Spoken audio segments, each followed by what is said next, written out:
Good morning. I'm Denise Merrill, Secretary of the State of Connecticut, and it's a pleasure to be part of the Connecticut 2012 Election History Webinar for Teachers.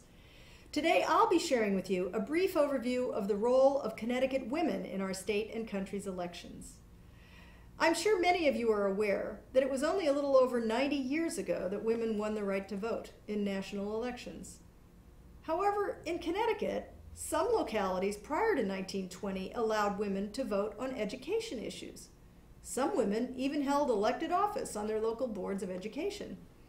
Interestingly, women in New Haven had been allowed to serve on their local board of education until 1897, when the right was taken away from them. It was actually restored 17 years later in 1914. I got my start in politics by being elected to my local board of education, and it's still a typical path for women to statewide office. Besides education, women were sometimes afforded the right to vote on issues involving property taxes, provided they owned real estate in that town. This privilege was often only extended to a handful, if any, women in a town, because they were only allowed to own property if there were no men in their family. Even if a woman was widowed, her son would inherit the property, even if he was underage. There's a wonderful book called The Diary of Mary Fish. She was the great-great-great-grandmother of Benjamin Silliman, one of the founders of Yale College here in Connecticut, where this exact event occurs.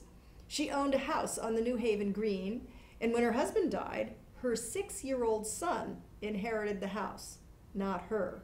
It just shows how far we've come with the law in this state. The first organized suffrage movement in Connecticut, the Connecticut Women's Suffrage Association, or the CWSA, was organized in 1869 by Isabella Beecher Hooker, sister of the famous author and abolitionist Harriet Beecher Stowe. One of her most notable contributions was in aiding the case of the famous Smith sisters of Glastonbury, who refused to pay property taxes to a town that would not let them vote on how their money would be spent. The golden age of the women's suffrage movement in Connecticut came under the CWSA presidency of Katharine Houghton Hepburn, mother of the actress by the same name. Under her leadership, the organization's membership expanded from 300 to 38,000 women. There were countless other Connecticut women who fought for decades to gain suffrage, and once the battle was won, the CWSA transformed into what is known today as the League of Women Voters, who still do much good work in the area of elections. Once women were free to vote for office, they were also free to run for office, and run they did.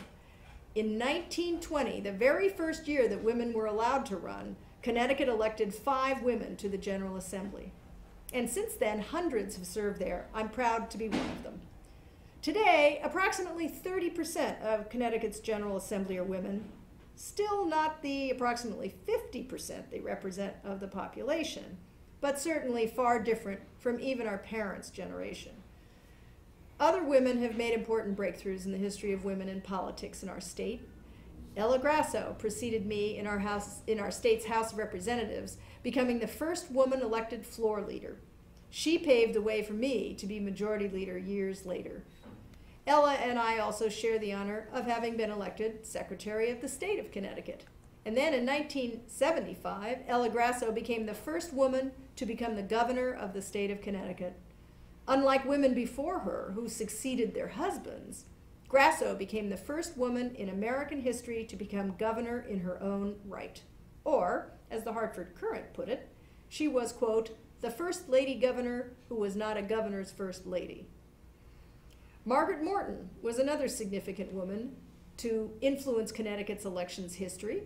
She served as the first African-American woman in the State House of Representatives, and she was from the city of Bridgeport. She served in 1973, going on to win a seat in the state Senate in 1980.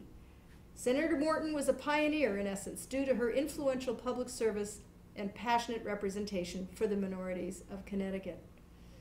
Anne Uccello was another influential woman in Connecticut electoral politics.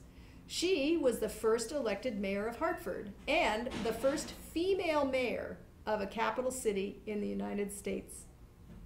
So prior to myself, there have been many women to serve as Secretary of the State of Connecticut. Sarah B. Crawford was the first female to be elected to this role in 19 39. Women continue to ride on the shoulders of those pioneering women who fought for the right to vote and run for office. I'm honored to carry on the tradition of women elected officials in our state, and I'm particularly honored to serve as the chief elections official for our state. Thank you so much for taking the time to learn a bit about women in Connecticut's elections. I hope it sparked your interest to explore the subject further with your students.